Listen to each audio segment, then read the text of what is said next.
सहना भवतु सहनौ भुनक्तु सह वीर्यंकरवावहै तेजस्विनावधीतमस्तु मा विद्विषावहै। ओम शांति शांति शांति। हरि ओम तत्सत्। কেমন বৃষ্টি হচ্ছে, রাস্তার অবস্থা। एतदालम्बनं श्रेष्ठं एतदालम्बनं परं एतदालम्बनं ज्ञात्वा ब्रह्मलोके महीयते। ओंकार সম্বন্ধে বলছেন, আগে বলেছেন एतद्धेवाक्षरं ब्रह्म एतद्धेवाक्षरं परं एतद्धेवाक्षरं ज्ञात्वा यो यदिच्छति तस्य तत्। ओंकार হচ্ছেন পরব্রহ্ম অপরব্রহ্ম দুটোকে বোঝায়।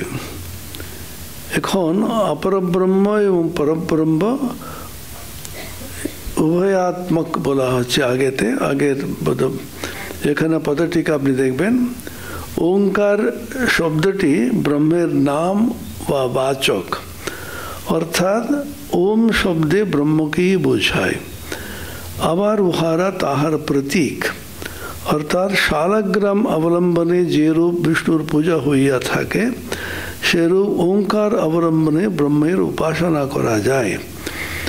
উত্তম অধিকারী অবলম্বন ব্যতিরেকেও ব্রহ্ম বিষয়ে শ্রবণ মনন নিধিধ্যাসন করিতে পারেন।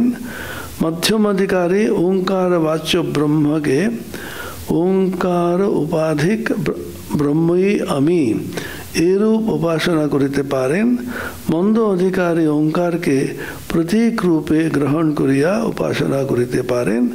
আর গীতা অন্যান্য উপনিষদের কথা বলছেন। এখন পরব্রহ্ম অর্থাৎ নির্বিশেষ ব্রহ্ম, অপরব্রহ্ম হিরণ্যগর্ভ, ইহার নামান্তর কার্যব্রহ্ম। ওঙ্কারের মাধ্যমে অপরব্রহ্ম পরব্রহ্ম দুটিই কিন্তু উপাসনা করা যায়। এখন ওঙ্কারকে আমরা বলি তস্য বাচক প্রণব। ওঙ্কার হচ্ছে বাচক, বাচ্য হচ্ছে ব্রহ্ম। পরব্রহ্মের কোনো বাচ্য হতে পারে না, তার কোনো আকার নেই, তার কোনো গুণ নেই। কিন্তু অপরব্রহ্ম যেটা আছে, অপরব্রহ্মকে বলি হিরণ্যগর্ভ। অপরব্রহ্মের অপর নাম হচ্ছে ঈশ্বর। সৃষ্টি স্থিতি প্রলয় যিনি করেন সেই ঈশ্বর, তিনি হিরণ্যগর্ভ বলে বাচ্য। তার যদি আমরা উপাসনা করতে চাই ওঙ্কারের মাধ্যমে আমরা করতে পারি। ওঙ্কার হচ্ছেন বাচক, বাচ্য হচ্ছেন তিনি ব্রহ্ম।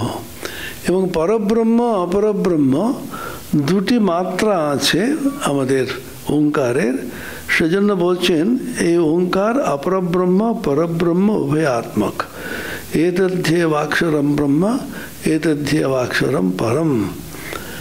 পরের মন্ত্রতে বলছেন 17 নম্বরে, ইহাই শ্রেষ্ঠ আলম্বন, ইহাই পরব্রহ্ম অপরব্রহ্ম এই উভয় বিষয়ক। এই আলম্বনকে জানিয়া সাধক ব্রহ্মলোকে মহীয়ান হন। এখানে বলতে চাইছেন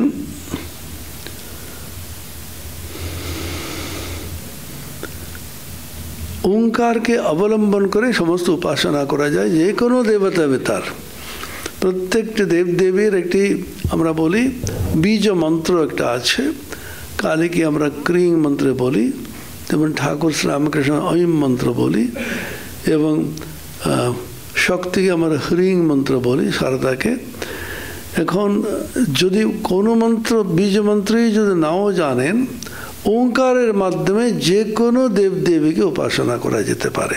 তার মধ্যে অন্তর্গত হয়ে আছে সমস্ত দেবদেবীর সমস্ত বীজমন্ত্র, এটা বলা হচ্ছে। সেই জন্য এটাই শ্রেষ্ঠ আলম্বন, এটাই পরব্রহ্ম অপরব্রহ্ম উভয়ের বিষয়ক। এতদ আলম্বনম পরম। এই আলম্বনকে ভালো করে জেনে ব্রহ্মলোকে মহীয়তে, ব্রহ্মলোকে মহীয়ান হন।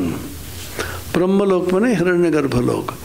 আমরা সপ্তলোক আমরা জানি, ওম ভূ ওম ভুবঃ ওম সুবঃ ওম মহা, ওম জনঃ, ওম তপঃ, ওম সত্যম, এই সপ্তালোক আছে।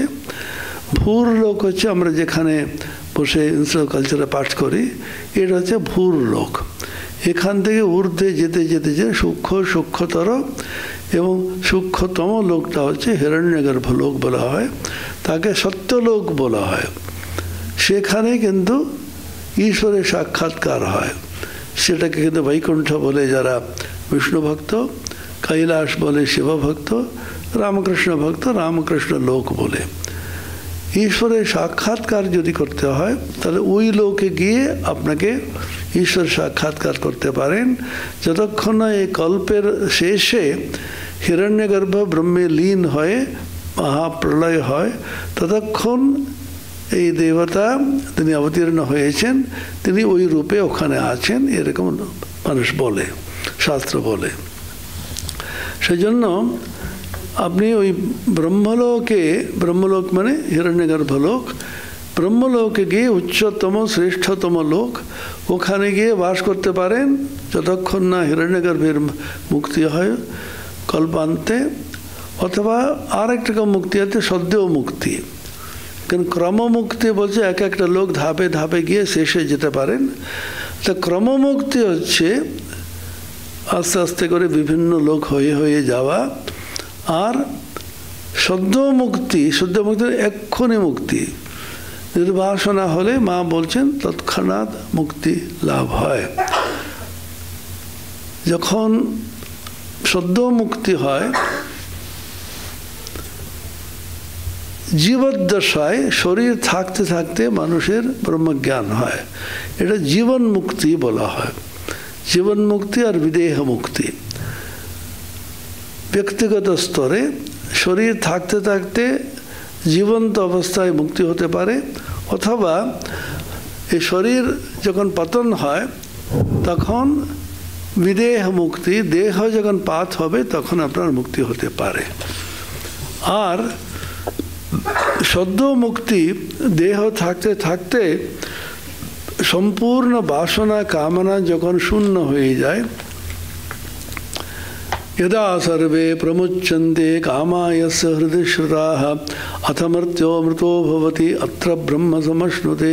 कठोपनिषद আসবে अत्र ब्रह्म समश्नुते जीवन्नेव इत्यर्थः। ভাষ্যকার বলছেন শঙ্করাচার্য, জীবন্নেব, এক্ষুনি তোমার মুক্তি হয়ে যাবে যদি সমস্ত মনের কামনাগুলি দূর হয়ে যায়। মনের কামনা যতক্ষণ আছে আমাদের শরীরের সঙ্গে ওটাকে আসক্তি ছাড়তে চায় না। যতক্ষণ না আমরা কিন্তু আসক্তি আছে শরীর থেকে প্রাণ যায় না বলে। সেজন্য গ্রামাঞ্চলে ওগুলো প্রথা ছিল, অনেক অনেক দিন বাঁচতেন ওরা, কারণ ওদের অত্যন্ত সীমিত একটি পরিধিতে কাজ করতেন, নিষ্ঠার সঙ্গে থাকতেন, খাওয়া দাওয়া থেকে শুরু করে আহার বিহার সবগুলোতে সংযত জীবন ছিল ওদের। সেজন্য অনেক, বিশেষ করে মহিলারা, বিধবা মহিলারা তো বটে, এত সংযত জীবন, একবেলা খাবে ইত্যাদি।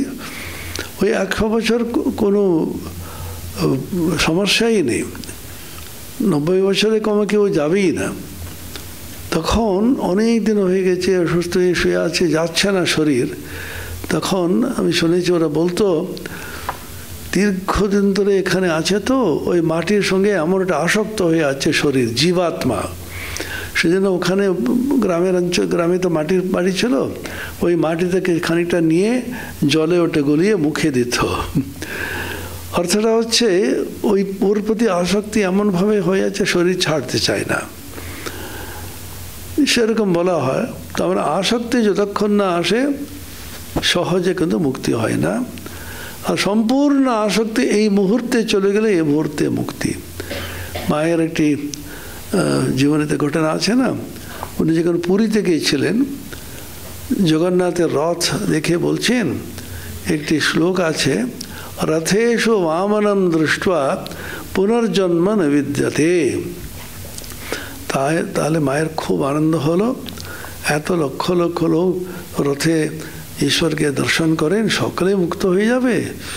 তখন ওর ভিতর থেকে একটি প্রজ্ঞা জাগলো, তিনি বললেন না, নির্বাসনা না হলে মুক্ত হয় না। বাসনা মানে কামনা, যেটাকে ধরে আছে তোমাকে। কামনা সম্পূর্ণ চলে গেলে তৎক্ষণাৎ মুক্তি। সেজন্য তৈত্রীয় উপনিষদে ব্রহ্মানন্দ মীমাংসা বলে একটা প্রসঙ্গ আছে। ব্রহ্মজ্ঞান লাভ করলে আপনার কত আনন্দ হবে, কত আনন্দ কি করে মাপবে? আনন্দের এটা একক, ইউনিট চাই। যেমন এটা ওজন কত, এটা কত মিলিলিটার আছে? 500 মিলিলিটার আছে। কি করে জানলেন আপনি? একক, এটা মিলিলিটার বলে একটা একক আছে। একটা লিটারে 1000 ভাগের 1 ভাগ। এই 500 মিলিলিটারওয়ালা এটা হচ্ছে জল। আমরা কেজিতে কনেক করি, কিলোগ্রামে, প্রত্যেকটা একক আছে। সময়, কালকে কিন্তু আপনি কিলোগ্রামে করতে পারছেন না, সেকেন্ড, মিনিট এরকম করছেন আপনারা। আর দূরত্ব আমরা অনেক সময় করি মিলিলিটার, ছোট ছোট মিলিমিটার ছোট ছোট যদি হয়, খুব বৃহৎ যদি হয়, এখান থেকে চাঁদের দূরত্ব মিলিলিটারে যদি মিটারে যদি আপনি মাপেন, তাহলে কত লক্ষ লক্ষ লক্ষ লক্ষ মিলিমিটার হবে। সেটাকে বলছে, সেটাকে কিন্তু মিলিলিটার তো মিলিমিটার তো হবেই না, মিটারও হবে না, কিলোমিটারও হবে না, মানে এত দূর। সেজন্য ওটাকে লাইট ইয়ার বলে একটা বলে ওরা। আলোর বেগ 1,86,000 miles per second, 3 × 10⁻10 centimetres per second, 3 × 10⁸ metres per second, ওটা আমরা জানি। এখন আলো 1 সেকেন্ডে কত দূর যেতে পারে, সেরকম করে আপনি 60 গুণ করুন, একটা মিনিট হলো, তারপরে 1 ঘন্টা হলো, ইত্যাদি করে 1 বছরে কত দূর যাবে সেটাকে এটা একক রূপে ধরে লাইট ইয়ার বলা হয়। এখান থেকে কত দূরত্ব, কোনো নক্ষত্র নাকি আছে several million light years away. ওখান থেকে এখানে আলো আস্তে আস্তে ওই নক্ষত্র শেষই হয়ে গেল। আর একটা ইউনিট আছে, আর একটা একক আছে, একেবারে ক্ষুদ্রাতি ক্ষুদ্র, একটা ওটা অ্যাংস্ট্রম ইউনিট বলে, 10⁻⁸ সেন্টিমিটার। অত্যন্ত ছোট জিনিসকে একরকম একক আছে, অত্যন্ত বড় জিনিসকে একরকম একক আছে। সেরকম বলছে ব্রহ্মানন্দ কিরকম হবে, ব্রহ্মানন্দ লাভ করলে কত আনন্দ হবে, তাহলে একক লাগবে। What is the unit of joule? সাধারণত আমরা কি করতে পারি? আমরা তো মানুষের আনন্দ থেকে শুরু করো। মানুষের সবচেয়ে বেশি আনন্দ কি হতে পারে? তখন উপনিষদ, তৈত্রীয় উপনিষদে বলছেন, ইউবা স্যাৎ সাধু ইবাধ্যায়কা আশিষ্ঠো ধৃষ্টো বলিষ্ঠা সএবং পৃথিবী সর্বা বিত্তস্য পূর্ণা স্যাৎ স একো মানুষ আনন্দ। ওর নাম হচ্ছে, ইউনিটটা হচ্ছে HJ। HJ মানে হিউম্যান জয়। 1 HJ কত? একজন যুবক, অত্যন্ত শ্রদ্ধাশীল সাধু লোক, অন্য কোনো খারাপ কোনো ব্যবহার নেই, অন্য কোনো খারাপ অভ্যাস কিছু নেই, অত্যন্ত পবিত্র আত্মা, কিন্তু অল্প বয়সী, অসাধারণ সৌন্দর্য আছে ওর, হাইলি হ্যান্ডসাম, সাধু ইবা অধ্যায়ক, প্রচুর লেখাপড়া করেছে, আশিষ্ঠ দৃঢ়িষ্ঠ বলিষ্ঠ, অত্যন্ত শারীরিকভাবে বল আছে, মনের বল আছে, বুদ্ধির বল আছে, আর সমস্ত পৃথিবীতে যত সম্পদ আছে সমস্ত সম্পদের যে অধিকারী। চিন্তা করে দেখুন, সমস্ত জগতের সেই চক্রবর্তী। একটি কোনো রাজ্যের মুখ্যমন্ত্রী আছে, কোনো দেশের একটা প্রধানমন্ত্রী আছে, পৃথিবীতে যত সম্পত্তি আছে পৃথিবী সর্বা বিত্তস্য পূর্ণা স্যাৎ, যত পৃথিবী পুরো বিত্ত এবং সম্পত্তিতে ভরে আছে ওর জন্য, এর চেয়ে বেশি হতে পারে? সেটা হচ্ছে ওয়ান হিউম্যান জয়। তারপরে তে শতম মানুষা আনন্দা, 100 গুণ করো, 10^2, 100 গুণ যদি হয় তখন ওর সে হচ্ছে মনুষ্য গন্ধর্বাণাম আনন্দ। মনুষ্য গন্ধর্ব বলে একটি আছে, ও আরও উন্নত, অনেক স্বর্গে টর্গে যায়ও, সেজন্য স্বর্গে যেতে চাইছে এই কারণে না। এখন ভারতবর্ষে সবই পাওয়া যায়, কেউ বিদেশে যেতেই চায় না। তখনকার দিনে 50 বছর আগেকার সময় বলছি, যে কোনো যুবক যুবতী লেখাপড়া করে ওদের একমাত্র স্বপ্ন হচ্ছে কি করে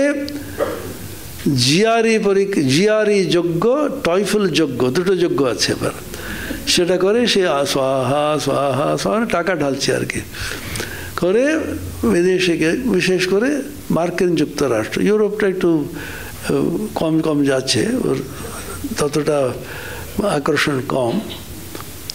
বিশেষ করে ইংরেজি জানা না জানা লোকে যাওয়া, আবার ভাষা শিখতে হবে তোমাকে, ওখানে গিয়ে যাবে স্বর্গরাজ্য যাকে বলে। ওরে বাবা, কেন এখন খুবই খারাপ অবস্থা আমেরিকার, ভারতবর্ষ অনেক আনন্দে আছে লোকে।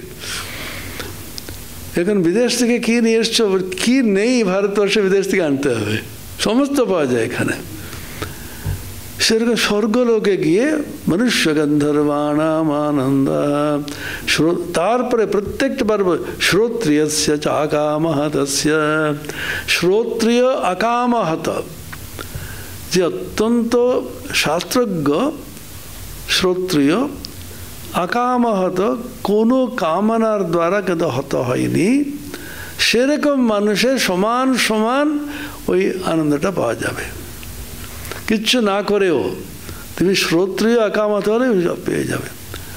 শ্রোত্রিয়স্য চ আকামহতস্য তে শতম মনুষ্য গন্ধর্বাণাম আনন্দাঃ। মনুষ্য গন্ধর্ব 100 করলে দেব গন্ধর্বাণাম আনন্দাঃ শ্রোত্রিয়স্য চ আকামহতস্য। প্রত্যেকবার বলবেন, এটা যদি এক্ষুনি বসে বসে পেতে চাও তাহলে শ্রোত্রিয় আকামহত, কামনাটা ছাড়ো। ते शतम देवगंधर्वाणाम आनंदाः स एको देवानाम आनंदाः। সেজন্য দেবতা হতে সকলে চাইছে, এই কারণ দেবতা মানে এঞ্জেলের মতো আর কি। সে করে করে করে হিরণ্যগর্ভ পর্যন্ত গেল, স एको ব্রহ্মণ আনন্দাः। তাহলে হিরণ্যগর্ভের আনন্দের চেয়েছে ব্রহ্মানন্দ, তাহলে ব্রহ্মানন্দের কত আনন্দ হতে পারে। আমরা সামান্য ছোটোখাটো আনন্দ, ছোটোখাটো ক্ষুদ্র একটি সুখের জন্য এই ব্রহ্মানন্দকে ত্যাগ করে ফেলেছি। দেখাচ্ছেন তুমি আনন্দ চাইছো, কত আনন্দ তোমার চাই। প্রত্যেকটি স্তরে আনন্দটা তুই পাবি যখন আকামহত আর শ্রোত্রিয় যখন হতে পারে। শ্রোত্রিয়স্য চ আকামহতস্য, তৈত্তর উপনিষদে ব্রহ্মানন্দ মীমাংসা বলে, ব্রহ্মানন্দ সম্বন্ধে ওরা বিশ্লেষণ করে দেখাচ্ছেন উনি। সেই ব্রহ্মানন্দ এখানে বসে তোমার হৃদয়ের মধ্যে সে আত্মবস্তু আছে, তার অন্তরে যে অনন্ত আনন্দ তোমার আছে, সেটা ছেড়ে দিয়ে কোথায় খুঁজে বেড়াচ্ছ। এটাই বেদান্ত বলছেন, শাস্ত্র বলছেন, আমাদের উপনিষদ বলছেন, তোমার মধ্যেই যে অনন্ত আনন্দ আছে। বহে নিরন্তর অনন্ত আনন্দ ধারা। জানো এই গানটা? রবীন্দ্রনাথের গান। স্বামীজি খুব গাইতেন এই গানটা, স্বামীজির প্রিয় গান ছিল এটা। নিরন্তর অনন্ত আনন্দ ধারা কিন্তু বয়ে যাচ্ছে, তুমি এসব ছেড়ে দিয়ে কোথায় ক্ষুদ্র একটি আনন্দের মধ্যে কিভাবে ফেসে যাচ্ছে, এটাই আর কি। কুকুর বিড়ালের মতন জীবনযাপন করি আমরা, আর অনন্ত আনন্দকে কিন্তু ছেড়ে দিয়ে এই ক্ষুদ্র ক্ষুদ্র আনন্দের সন্ধানে করে বেড়াচ্ছি।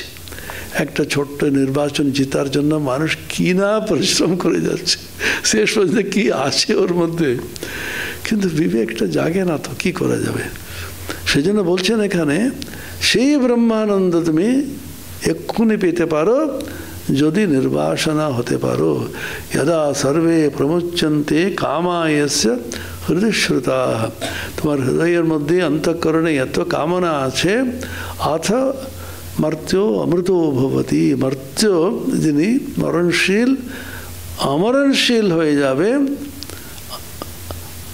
अत्र ब्रह्म समश्नुते, এখানে জীবন নেই, এই মুহূর্তে বসে বসে আপনারা সব বসে আছেন, এই মুহূর্তে কামনা চলে গেল, বাস সব জীবন মুক্ত হয়ে বেরিয়ে যাবেন, আর ক্লাস হবে না, এটা মুশকিল আছে। সেখানে ক্লাস হলো না কেন? সব জীবন মুক্ত হয়ে গেছে তো, জানেন না? এটা কিন্তু পাওয়া যায়, এটাই শাস্ত্রবার বলছেন, এটা তোমার অধিকার। আমাদের অধিকার বলছে না, আমাদের একমাত্র অধিকার হচ্ছে ব্রহ্মানন্দ লাভ করা। কুকুর বিড়ালের অধিকার আছে, সমাধি লাভ করা সামান্য ইতর জন্তুর অধিকার আছে, স্বামীজি বলছেন। সেটা আমাদের হাতের মুঠে আছে। হায় হায়, ওসব অনুসন্ধান না করে কোথায় পড়ে আছো? সেজন্য ব্রহ্মজ্ঞ পুরুষ যারা অবতার পুরুষ খুব দুঃখ করে বলে, আহা অনন্ত আনন্দ অন্তরে আছে রে, একটু চেষ্টা কর। স্বামী ব্রহ্মানন্দ বলতেন কত আনন্দ আছে, ওরা আনন্দে থাকছে তো আমাদের দেখে খুব দুঃখ হয় ওদের। যেমন আমরা কুকুর বেড়াতে দেখে ভাবি মারামারি করতে থাকি, ও যে রাস্তায় ঘুরে বেড়াচ্ছে, কি এটা কি আনন্দ আছে অন্তরে। এটাই বলছেন এখন।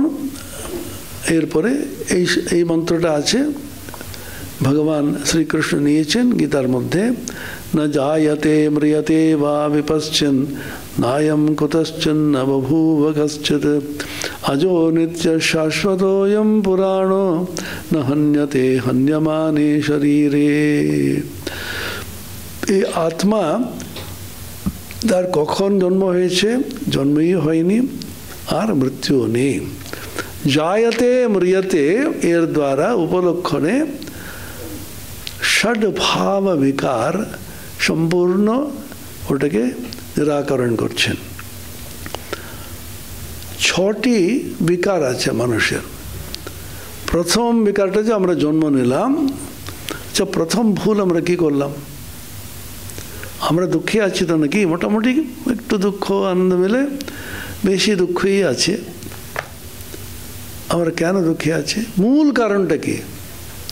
জন্ম নিলাম, জন্ম না নিতাম তাহলে কোনো কিছু নেই। জন্ম নিলাম কেন?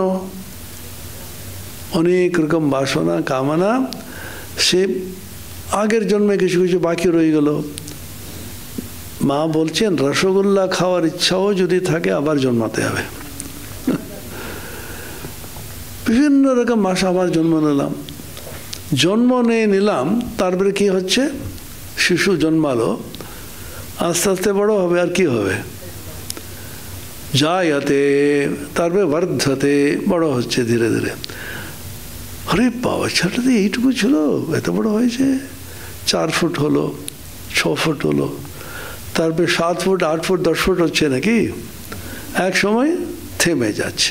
জায়তে বর্ধতে অস্তি, অস্তি মানে আর বড় হচ্ছে না, ছোট হতে না, থেকে যাচ্ছে অ্যাজ ইট ইজ।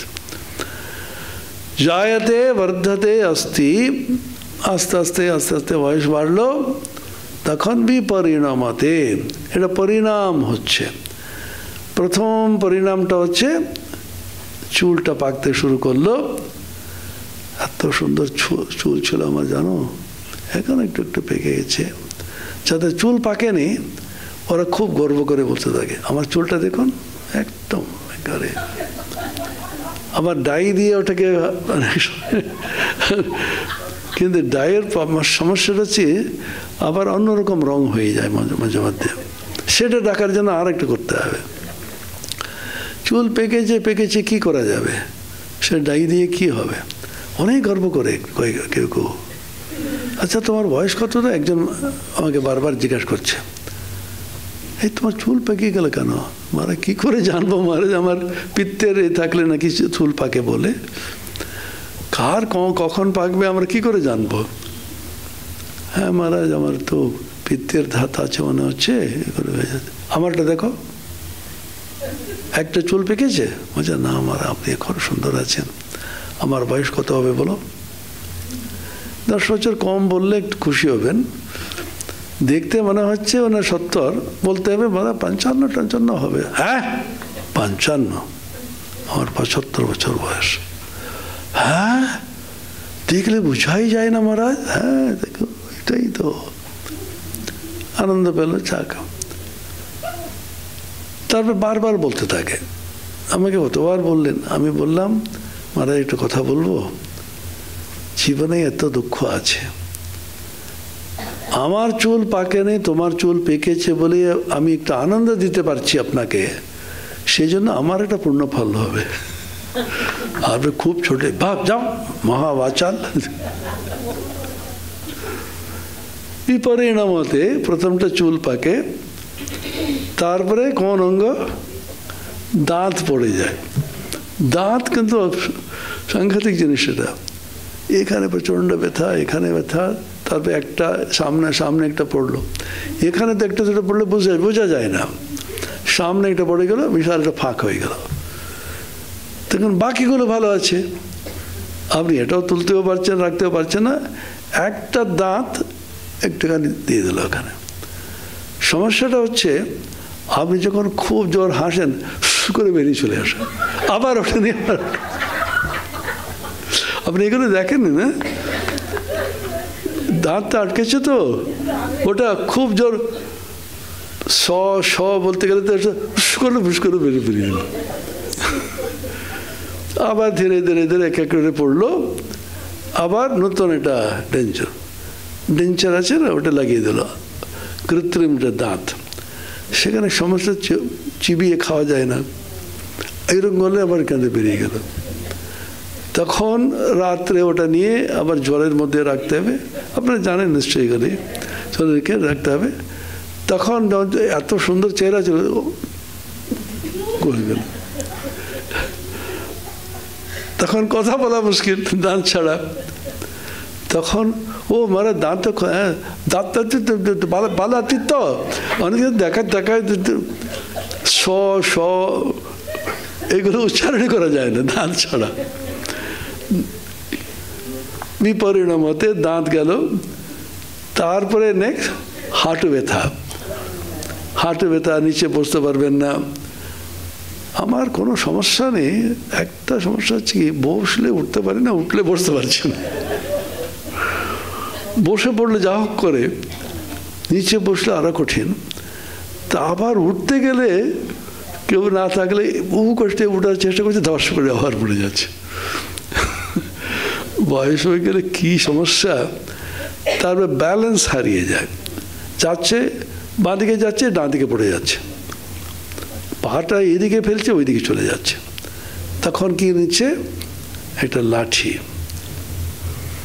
অঙ্গম গলিতম পলিতম মুন্ডম দশনবিহীনম জাতম তুণ্ডম বৃদ্ধো ইয়াতি গৃহীত্বা দণ্ডম তদপি ন মুঞ্চত্যাশা পিণ্ডম ভজ গোবিন্দম গোবিন্দম ভজ মূঢ়মতে সম্প্রাপ্তে সন্নিহিতে কালে নহি রক্ষতি টুকরুঞ্জকরণে। এত বড় অদ্বৈতীন জ্ঞানী ভাষ্যকার শঙ্করাচার্য বার্ধক্যের এত সুন্দর বর্ণনা। অঙ্গম গলিতম, সমস্ত অঙ্গ যেন গলিত হয়ে গেছে, মানে শিথিল হয়ে গেছে। পার্কিনসন্স এসে গেলে তো আপনি জানেন, এরকম যাচ্ছে, ধরতে পারছে না, কাপে কিছু চা খাওয়া মুশকিল, এরকম করে পড়ে যাচ্ছে, সই করতে পারছে না। আর এমনি অঙ্গটা যেন একটা ওটা ছেড়ে দিচ্ছে, এটা বলি না। পলিতম মুন্ডম, চুলটা পুরো পেকে যাচ্ছে, চুল। দশনবিহীনম জাতম তুণ্ড, সব দাঁত পড়ে গেল। গৃহীত্বা দণ্ডম, লাঠি দিয়ে আস্তে আস্তে যাচ্ছে। কোনো সময় দুটো লাঠি লাগে, কারণ ব্যালেন্স এইদিকে হচ্ছে না, ওইদিকে হচ্ছে না, সেজন্য ওয়াকার নিয়ে যাচ্ছে না। তদপি না মুঞ্চতি, আশা পিণ্ডম, আশা কিন্তু যাচ্ছে না, এত কষ্ট হচ্ছে, ছেড়ে দাও না, এখনো কি ছোটখাটো আশা, না একটুখানি দেখে আসি এদের কথা।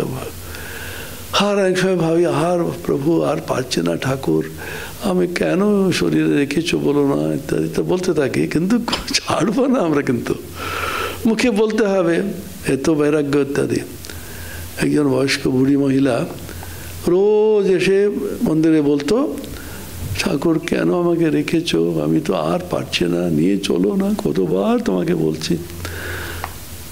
পূজারী ঠাকুর কিন্তু বলে, বেটা রোজ রোজ এসে বলে যাচ্ছ তো, ঠিক আছে আমি দেখাবো। ঠাকুর মূর্তির পিছনে লুকিয়ে আছে। আবার যখন এসে বলল, হে বৎস, আজ 12টার সময় এসে তোমাকে নিয়ে যাব, নিশ্চিন্তে থাকো, তুমি আনন্দ ধামে আমার সঙ্গে যাবে। না ঠাকুর, আমার পরশুদিন আমার নাতনির অন্নপ্রাশন আছে, আমার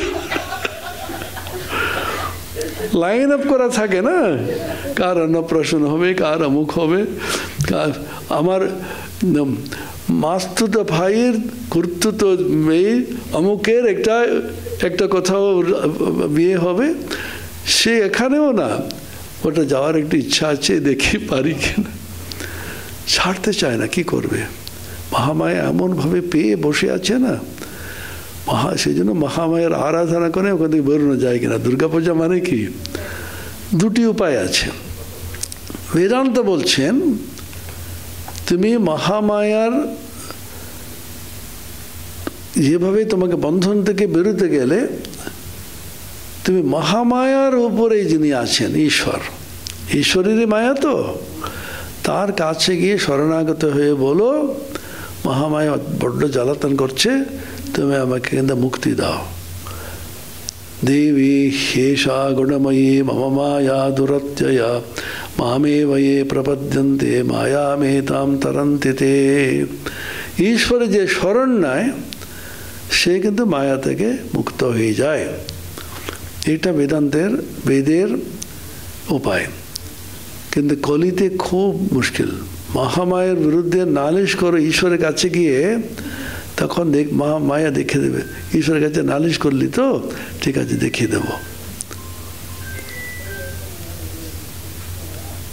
অত্যন্ত অসুস্থ হয়ে শুয়ে আছে, আর ঘুম হচ্ছে না, কষ্ট হচ্ছে, খেতে পারছে না, বারবার ডেকেও কিন্তু নার্সরা আসে না, সিস্টার আর পারছেন, বারবার কি সিস্টার আপনি ঘুমিয়ে পড়ুন না। কারণ ওরও সারাক্ষণ কাজ করে করে করে কত করবে, এরকম বকছে কেন, আমি তো অসুস্থ, কিরকম বকবো তাহলে? তখন বড় ডাক্তার এসছেন, সপ্তাহে একদিন আসেন রাউন্ডে, কি ভালো আছেন ডাক্তার? মোটেই ভালো। কেন? এই সিস্টাররা কিচ্ছু দেখে না আমাকে। কে দেখেন? ডাকো। হেভি ছেড়ে দিল। কি ভেবেছেন আপনারা? ও চলে গেল, পরের সপ্তাহ আসবে। পরের দিন ডাকছে, বড় ডাক্তারকে ডাকুন না, আমাকে কেন ডাকছেন? ওর কাছে চলে যাচ্ছ না। তুমি মহামায়ের বিরুদ্ধে নালিশ করে মহামায়ের জগতে থাকতে পারবে না তুমি। সেই জন্য মহামায়ার বিরুদ্ধে নালিশ না করাই ভালো। সেই জন্য ঠাকুর কি বললেন, কলিতে বেদের মত আর চলে না, তন্ত্রের মত। তন্ত্র কি করছে, তুমি ঈশ্বরের কাছে গিয়ে মহামায়ার সম্বন্ধে নালিশ করে বাঁচতে পারবে না। মায়ের কাছেই যাও, আর এমটাকে বড় হাতে করো, আর সামনে এটা মহাটা যোগ করো।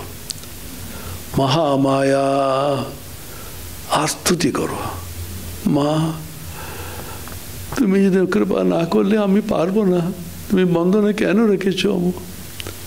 জ্ঞানীদেরও বন্ধনে ফেলতে পারেন তিনি। মা তখন বলছেন, কি চাইছিস বাবা? তুমি আমাকে কিন্তু বন্ধনে ফেলিস না মা। ঠিক আছে, আমার স্মরণ নিয়েছিস তো, ঠিক আছে যাও। মা আমি তোমার শরণাগত শরণাগত, দেহ সুখ চাই না মা, লোকমান্য চাই না, অষ্টসিদ্ধি চাই না, কেবল এই করে যেন তোমার শ্রী পাদপদ্মে শুদ্ধা ভক্তি হয়, নিষ্কাম অমলা অহেতুকী ভক্তি, আর যেন মা তোমার ভুবন মোহিনী মায়ায় যেন মুগ্ধ না হই। মা তোমা বই আমার আর কেউ নাই, আমি ভজনহীন সাধনহীন জ্ঞানহীন ভক্তিহীন, তোমার শ্রী পাদপদ্মে শুদ্ধা ভক্তি দাও। কোথায় আছে এটা? কথামৃতে শ্রীরামকৃষ্ণের প্রার্থনা। এটা মুখস্থ করে রোজ পাঠ করতে হবে, কারণ ভগবান নিজে অবতীর্ণ হয়ে আমাদের শিক্ষা দিয়েছেন কিভাবে প্রার্থনা করতে হয়। যেমন যিশু বাইবেলে দ্য লর্ডস প্রেয়ার বলে একটা আছে, খ্রিস্টানরা ওটা নিয়মিত পাঠ করে। ঈশ্বর নিজে অবতীর্ণ হয়ে শিক্ষা দিচ্ছেন কিভাবে প্রার্থনা করতে হয়। তোমার ভুবনমোহিনী মায়ায় যেন মুগ্ধ না হয়। তুমি যদি ভুবনমোহিনী মায়া আমাকে ফেলতে চাও, আমার কোনো শক্তি নেই ওখান থেকে বেরিয়ে আসতে পারে। সেই জন্য গীতাতে বলেছেন, দেবী এষা গুণময়ী মম মায়া দুরত্যয়া মামে বয়ে প্রপদ্যন্তে মায়া মেতাম তরন্তি তে। শ্রী শ্রী চণ্ডীতে বলছে দেবী মাহাত্ম্যম দুর্গা সপ্তশতীতে, জ্ঞানী নাম অভিচেতাংসি দেবী ভগবতী হিসা বলাদাকৃষ্য মোহায় মহামায়া প্রয়চ্ছতি। জ্ঞানীদেরও উনি টেনে নিয়ে মহামায়া অন্ধকারে মোহে ফেলে দেন। উপায়? তয়া বিসৃজ্যতে বিশ্বম জগতে তচ্চরাচরম সৈষা প্রসন্না বরদা নৃণাম ভবতি মুক্তয়ে। তিনি প্রসন্না হন, তিনি প্রীত হন, তিনি কৃপা করেন, তবে তিনি মুক্তি দিতে পারেন। শ্রী শ্রী মা যখন এসেছিলেন দুর্গা পূজাতে প্রথমবার, স্বামীজি ছিলেন তখন, রাজা মহারাজ ছিলেন, সঙ্গিনীদের নিয়ে এলেন। মা বলেন, বাহ সব ফিটফাট, আমরা যেন দুর্গা ঠাকুরের সেজে এসছি। তারপরে ঘুরে ঘুরে দেখছেন ব্রহ্মচারীরা কুটনা কাটছে। সাধারণত মায়েরাই করে, মেয়েরা করে, ছেলেরা সাধারণত এগুলো পারে না, এরকম রান্না টান্না পারে না ইত্যাদি বলা হয় আর কি।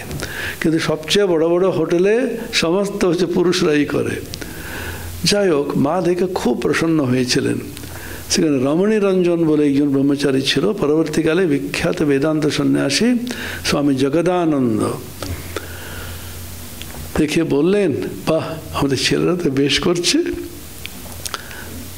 মূর্তিতে কাটছে। তখন করজোড়ে বলছেন, মহামায়ার প্রসন্নতা লাভ করারই আমাদের উদ্দেশ্য, সে কুটনকেটেও হোক, জপ ধ্যান সাধন ভোজন করেও হোক, মহামায়ার প্রসন্নতা লাভ করলে সমস্তগুলো পেয়ে যায়। সেই জন্য মাতৃরূপে ঠাকুর উপাসনা করলেন। মায়ের প্রসন্নতা পাওয়া খুব সহজ, বাবার সহজে প্রসন্ন হন না, বকাবকি করে অনেক দিন ওটা রাখবেন উনি। মা বলছেন আজকে বকলেন, 2 ফোঁটা জল ফেললেই হয়ে যাবে, মা সঙ্গে সঙ্গে কোলে নিয়ে কিছু কষ্ট হচ্ছে না ইত্যাদি। কারণ মাতৃ হৃদয় ওই রকমই, ভগবান সৃষ্টি করেছেন ওই রকম। সেই জন্য একটা কথা পড়েছিলাম, ও বলছে ঈশ্বর কিন্তু সর্বত্র থাকতে পারছেন না নিজে শরীরে, সেই জন্য মা সৃষ্টি করেছেন। তন্ত্র বলছে তুমি মহামায়াকে উপাসনা করে তার প্রসন্নতা লাভ করে বেরিয়ে যাও।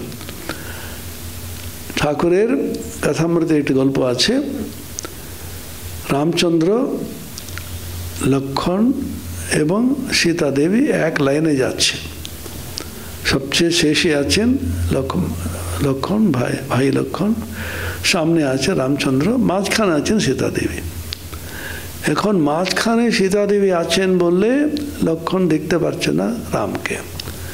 রামচন্দ্র হচ্ছেন পরমাত্মা, লক্ষ্মণ হচ্ছেন জীবাত্মা, মাঝখানে আছে মহামায়া। এখন ও কি করতে পারত? রামচন্দ্রের দর্শন করতে চাইছে। এখন 2টি উপায় আছে। একটা উপায়, রামকে ফোন করো, is it Ram? You see, this Sita Devi is obstructing the path. Ask her to move away. Ramchandra বলে, এই সীতা একটু সরে যাও তো, দেখতে পাচ্ছে না বলছে। ঈশ্বরকে ধরে মহামায়াকে ধমক দিয়ে সরিয়ে দাও। এইতে মুশকিলটা হচ্ছে কলিতে কিন্তু নালিশ করা চলবে না কাউকে। মহামায়া তোমাকে ধরতে চাও, ঈশ্বরও কিছু করতে পারবেন না। আরেকটি উপায়, মাকে বলো, মা সীতা দেবী এত করুণাময়ী জননী, আমি একটু রামচন্দ্রকে দেখতে চাই, একটু সরে যাবে? ও দেখতে পাচ্ছিস না, বলবি তো রে বাবা, সরে গেল। এটা হচ্ছে তন্ত্র, ওটা হচ্ছে বেদান্ত। সেজন্য মুক্তির উপায়টা হচ্ছে সমস্ত কামনা যাবে, কিন্তু কামনা যেতে দেন না উনি। বিপরিণামতে বলতে গিয়ে এসব বললাম, শরীর থাকলেই পরিণাম তো হতেই থাকবে, প্রতি মুহূর্তে কিছু না কিছু হবে। কতদিন থাকবে? 80 বছর, 85 বছর, 90 বছর। আর অপক্ষীয়তে সব ক্ষয় হতে হতে হতে হতে যাবে, ধীরে ধীরে সবই ক্ষয় হয়ে যাচ্ছে। শেষে নশ্যতি অথবা মরিয়াতে শেষ হয়ে গেল। এখানে আমাদের এইগুলো যার ফিঙ্গারপ্রিন্ট ইত্যাদি আছে না, সেগুলো কিছুই দেখা যায় না। 100 বছরের একজন একটা সম্মানিত একটি এতে ছিলেন, আধার কার্ডে কিন্তু উনি ইমপ্রেশনই পাচ্ছেন না। ওরা উনি 5টা আঙ্গুল রাখছেন, কোনো কিছু সব তো হয়ে গেছে।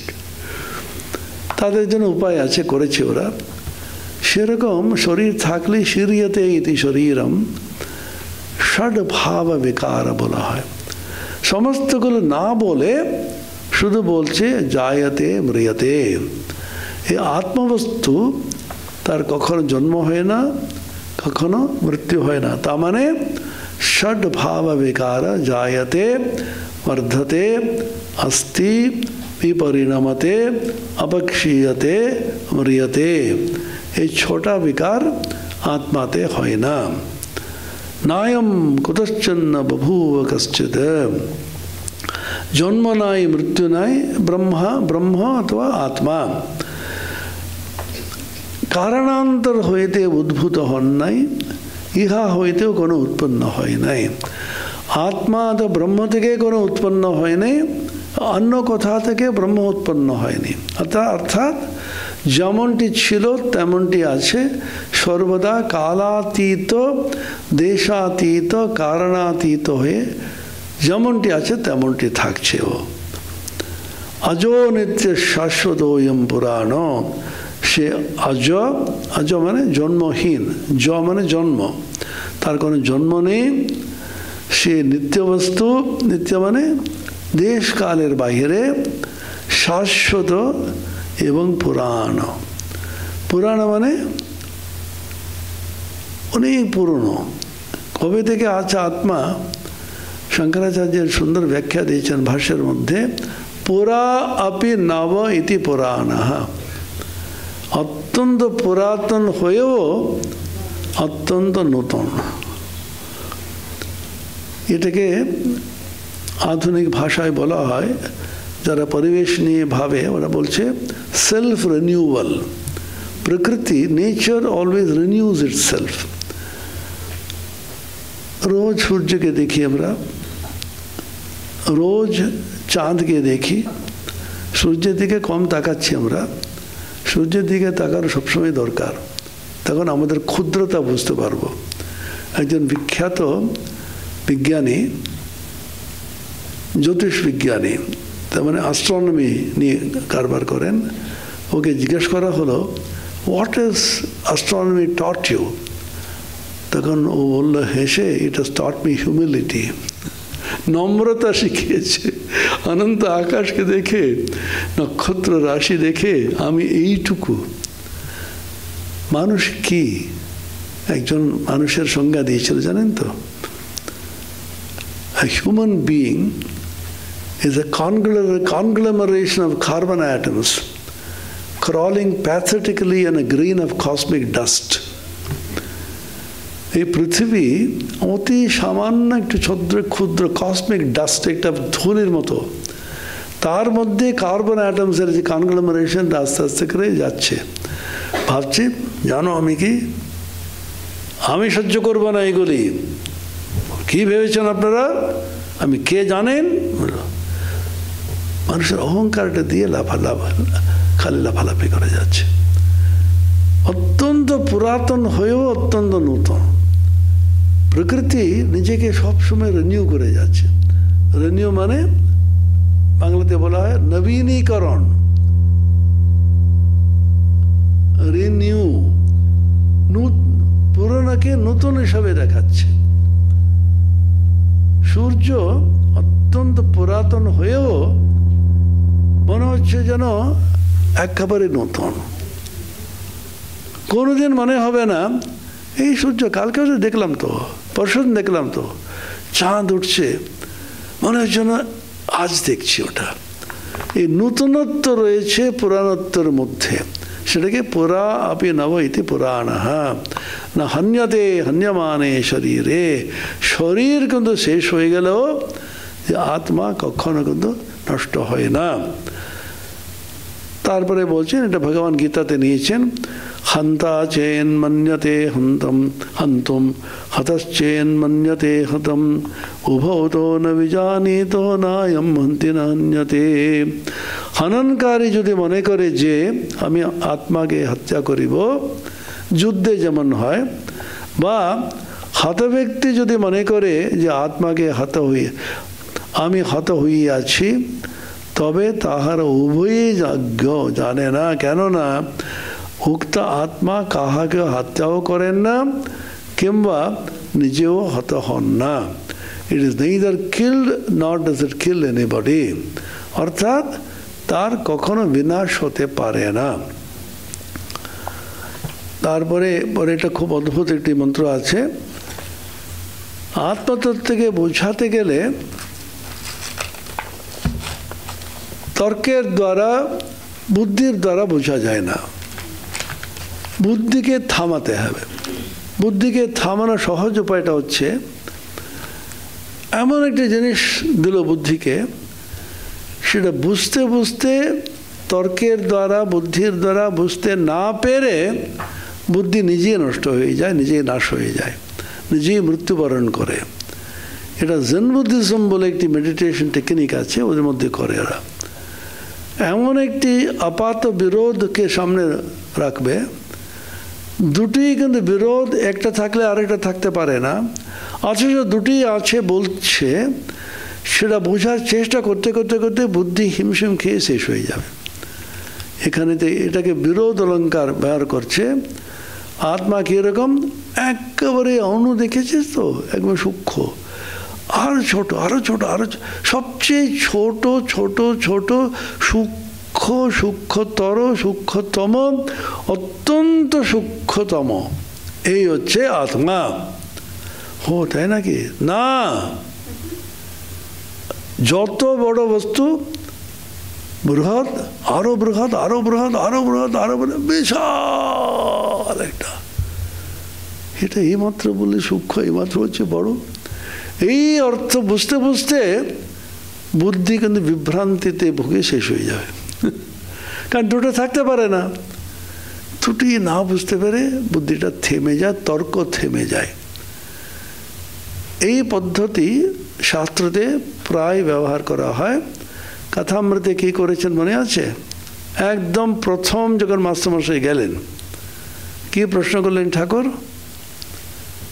এই তুমি কি সাকারে বিশ্বাস করো না নিরাকারে বিশ্বাস করো? সবসময় বলতেন এটা, নিরাকারে বিশ্বাস করো, তা বেশ, মনে করো না সাকার হতে পারে না। মাস্টারমশাই কি লিখছেন? তিনি সাকারও হতে পারেন, নিরাকারে হতে পারেন।